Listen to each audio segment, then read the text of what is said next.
রুগীটা নিয়ে এরা আমার জন্য আমারও ঝামেলা। একটু মানুষের পাশে কত আসা যায়।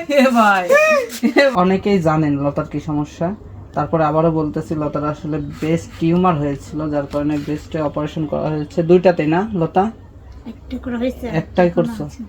এখনো এখন ওদের দ্বারাই গলবে না হলে 2-1 বছর পর আবার। হ্যাঁ, যেটা অপারেশন করলে এখানে তো বলছিল যে হ্যাঁ ওষুধের কথা, কিন্তু এটা বড় হয়ে গেছিল বেশি, আর ওইটা কেবল গায়ে হচ্ছে। আচ্ছা, এইজন্য ওটা এই যে ওর পাইপলাইন করা আছে এই পলিথিন না দেখি হ্যাঁ। না থাক। না, মানে আসলে ও ইতস্ত বোধ করে, আপনারাও ছাড়েন না মানে প্রবলেমগুলো। আসলে শারীরিক প্রবলেম, যে কোনো প্রবলেম হলে আসলে সব প্রবলেম তো দেখানো যায় না, যার কারণে কিছু কিছু প্রবলেম আপনারা বুঝে নেবেন। আর লতার কন্ডিশন কি আপনারা অনেকে জানতে চাইছেন, লতার অপারেশনের পরে, লতার বাসায় যাওয়ার পরে কি অবস্থা, লতার থেকেই শুনি আমরা। তারপর কি অবস্থা লতা বলো? 1 সপ্তাহ হয়ে গেল তো না? 8 দিন হলো। 8 দিন হলো। 8 দিন হলো, মানে ভিতরে ওই সিগারেট থেকে বেশি জ্বালা পোড়া আমি মনে করি এটা যেন কারণ না হয়, কারণ এখনো জ্বালা পোড়া করতেছে, মানে যে ওই কাটেছে যে জায়গাটা, ওই জায়গাটা এখন এত ওষুধ খাচ্ছি, এতই করতেছি, ব্যথা মানে এখনো জ্বালা পোড়া করতে, মানে মাঝে মধ্যে ছিটকে উঠতেছে। ও জ্বালা পোড়া করে, ব্যথা না? ব্যথা করে না, মানে ছিটকে ওঠে। এটা আমি মেলা লোকের কাছে বলছি, আমার এক খালা করছিল, তো বলছে যে এটা একটু যন্ত্রণা বেশি হয়, 6 মাস এরকম একটু তীব্র সহ্য করাই লাগবে, তাই ভালো হয়ে যাবে, তুমি একটু সেপরে চলো, এই করে চলো। তাহলে এই আর কি, বসে আছি এখন, মনে করেন যে কোথাও যাই না, মানে ভালো লাগে না একা একা বসে থাকতে, আর কত বসে থাকতে। ওষুধ পানি খাচ্ছ ঠিকঠাক? হ্যাঁ ওষুধ পাতি ঠিক মতনই খাচ্ছি। তো আমাদের কামরুল ভাই আসলে লতাকে অনেক হেল্প করেছে। লতার পেটও বাড়া গেছে ভাইয়ের। হ্যাঁ, মানে ভাই গরমে কি করবে, তোর গরমে বসে আছো কেমনে?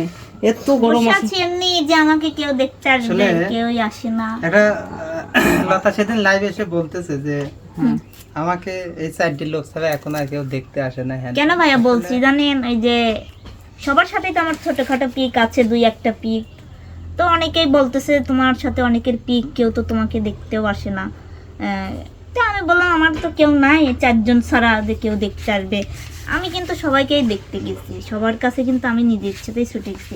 এখন দেখছি যে ভুল, সবই ভুল, শুধু নিজেকেই আমি ছোট করি, আমি এতটাই ছোট করি যে নিজেকেই আমি, মানে ভাই যখনই যেখানে যাই দর্শক, তখনই কিন্তু আমি ভাইয়ের পাশ যাই, মামুন ভাইয়ের পাশ যাই, আমি কিন্তু সবার কাছে যাওয়ার জন্য চেষ্টা করি, কিন্তু আমার পাশে আসার মতো কেউ নেই, যেটা সত্যি আমি সেটাই বলছি। আমরা সময় পাইনি আসলে, অপারেশন করে সারিও এই 7 দিনের মধ্যে একদিনও আসি নাই। না ভাই আসুক বা না আসুক, কিন্তু আমি তো বলছি যে আপনারা অনেকেই প্রশ্ন করেছেন আমাকে যে তোমাকে তো কামরুল ভাই, তারপর তোমার ভাইরা যারা ছিল অপারেশনের সময়, এছাড়া তো আমি কাউকে দেখলাম না। যত শিল্পীকলায় সবাই আছে উপস্থিত, মানে এই অনলাইন অবস্থাতে সবাই আছে, সবার সাথে টুকিটাকি মিল মহব্বত আছে। তো এখন কেউ যদি না আসে ভাই, কারুক তো জোর করে আমি আসলে মূল কথা কি যে আমাদের পাবনা এমন একটা সময়, আমাদের একটা ছিল শিল্পী সমিতি ছিল, সেই শিল্পী সমিতি আস্তে আস্তে কিভাবে যে নষ্ট হয়ে গেল, যে একটা শিল্পী আসলে অসুস্থ হয়ে গেলে যে আর কয়েকটা কন্টেন্ট ক্রিয়েটাররা আসবে, আর সমিতি কয়েকজন যে আসবে, এরকম আগে ছিল। কিন্তু এই ইদানিং আজ 2 বছর হয়ে গেল যে আমাদের এই পাবনা জেলা শিল্পী সমিতির যে একটা পাবনা অ্যাসোসিয়েশন ছিল, সেটাও আসলে আস্তে আস্তে হারিয়ে গেল। এটার জন্যই আসলে কন্টেন্ট ক্রিয়েটারগুলোও মানুষের প্রতি মানুষের ভালোবাসা হারিয়ে ফেলেছে। এটা আমাদের একটা ব্যর্থতা। হ্যাঁ, কারণ ছোট হোক বড় হোক, প্রত্যেকটা মানুষ একটা আর্টিস্ট, তাদের কাছে আসাটা আমাদের পাবনা জেলা যে আমাদের সমিতি আছে, তাদের আসা একটা কর্তব্য। আগে ছিল মিল মহব্বত, এখন কেউ আর আসে না। তো এখন খালি চিন্তা করে যে ও আমার চ্যানেলে কাজ করেছে কিনা, যদি কাজ করে সেই যায়, ঠিক আছে, তাছাড়া যায় না, এরকম। তো যাক, আসলে সুস্থতা আল্লাহর দান, ভালোবাসা মানুষের মধ্যে। যারা আসলে দূর থেকে দেখে তোমাকে, তারাও যেন আসলে মন থেকে দোয়া করে সুস্থ হয়ে যাও। আসলে যতটুকু অসুস্থতা, প্রত্যেকটা মানুষেরই সুস্থতা প্রয়োজন। এই জন্য আমি, তুমি, দর্শকগুলা সবাই বর্তমানে সবার প্রতি সবার ভালোবাসা কমে গেছে, বুঝছেন? কারণ যে যার মতো কন্টেন্ট ক্রিয়েশনে ব্যস্ত হয়ে গেছে, তো ও মনে করতেছে আমার দরকার নাই ওকে, ও মনে করতেছে ওকে দরকার নাই। সবাই আসলে ওই যে আপনারা অনেকে মনিটাইজ পেয়ে গেছেন, যার কারণে হয়তো বা মনে করতেছেন ওকে আমার কি দরকার এখন। আসলে মানুষ তো সামাজিক, ঠিক আছে, সবাইকে সবার প্রয়োজন হতে পারে। আজকে আমাকে প্রয়োজন নাই, কালকে প্রয়োজন ঠিকই পড়তে পারে। যার কারণে এইভাবে সবাই সবার থেকে দূরে সরে যাওয়া আসলে ঠিক না।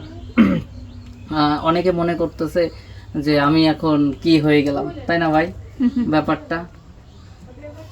যাই না, হোক, সমস্যা নাই। এখন আমার পাশে যারা ছিল আমি তাদের জন্য মন থেকে দোয়া করি। তো ভালোবাসা, আপনাদের ভালোবাসা আছে দেখে বিধায় আমি সুস্থ আছি। আর আপনাদের দোয়াটাই অনেক কিছু। আসলে কাছের মানুষগুলা দূরে চলে যায় আর দূরের মানুষগুলা কাছে আসতে চায়। যেমন এই যে আমার বড় ভাই বসে আছে, মানে এই মানুষগুলার উপকার আমি কোনোদিন ভুলবো না। তো তাদের মাধ্যমে যারা আমাকে ভালোবাসে তাদেরকেও কোনোদিন ভোলা যাবে না। আমার দায়িত্বটা অপারেশনের মোটটুকু দায়িত্ব আমার বড় আপুর, জ্যোৎস্না আপার। তো আপাকে কোনোদিন ভোলার মতো না। আসলে তাকে আমি কোনো সময় দেখিও নেই, আমি দেখাই তার ভালোবাসা। আসলে এই ভালোবাসাগুলা চিরজীবন অমর হয়ে থাকবে। আর এখন আপনারা অনেকেই দেখছেন ভাইয়ের ভিডিওতে, তো এই যে শোভা আপুর কথা অনেকেই আমাকে বলছে যে লতা তোমাকে তো দেখছি শোভা আপুর সঙ্গে ভিডিও, তো শোভার তো তোমার এখন তোমার পাশে একটু হলেও আসা। আমি কিন্তু এই জন্য এই কথাগুলো শোভা আপুর চ্যালেঞ্জ, শোভা আপু দেখে কিনা আমি শুধু একটা কমেন্টই করি, আপু তুমি না আমাকে অনেক ভালোবাসো, তাহলে তুমি আমার কাছে একটু দেখে যাও। আমি কিন্তু নিজের ইচ্ছেতে এভাবে কমেন্ট করছি। এখন আপুরা অনেক ব্যস্ত থাকে, এই জন্য আসতে পারে না। হয়তো অন্য চ্যানেলে কাজ করে, তারা নাও আসতে দিতে পারে, কারণ তাদের ব্যক্তিগত বিষয়। এই জন্য আপনারা এরকম প্রশ্ন আমাকে করবেন না, কারণ সবাই আপু ভালো মানুষ, সবাই ভালো মানুষ। আমি মানে আমার এই প্রত্যেকটা শিল্পীদের মধ্যে বেশি অসুস্থ বলে মনে হয় আমারই যত ঝামেলা হয়, ঠিক আছে, আমারই যত অসুস্থ বলেন, যত টানাটানি রুগী টানি, এরা আমার জন্য আমারও ঝামেলা। একটা মানুষের পাশে কত আসা যায়। এ ভাই, এ ভাই, মানুষ এমনি সবসময় অসুস্থ ভয়ে থাকে যে যত অসুখ লতারি হয়। তাই তো। এই তোর ঝামেলা টানতে টানতে আমি আমার শালি আমার ক্যামেরাম্যান কাইপে উঠছে ভাই, কাইপে উঠলাম ওরে।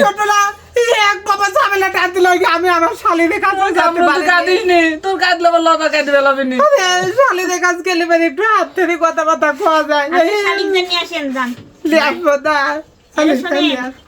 হে কামরুল, কথা কইছি। কি কব? কইল যে সুইটে পড়ি গেল এই ভাই। লেবু কাটিতে পানি ভিতর লেবু খা। তোমার আগে খায়া দে। আমাকে বাড়িতে লেবু নেই। এমন ভাব দেখাচ্ছে লেবু আমার আইন। জীবন আর কাইদো না, খাও খাও, আর কাইদো না। গেল আগে। আরে বাপ রে বাপ, যেভাবে কথা যাই হোক দর্শক, প্রচন্ড গরম, লতার বাড়িতে আরো গরম। লতার দেখিতে জন্য জানা সর্বদের ভুল ভাই করা যায় নাকি? দেখিচ্ছে না? এই লেবু কাটিলে আসো। এই তো কানে চেনি মা আছে লেবু নাই। খালি পানি সাথে অত লেবু খাওয়া হয় না। আচ্ছা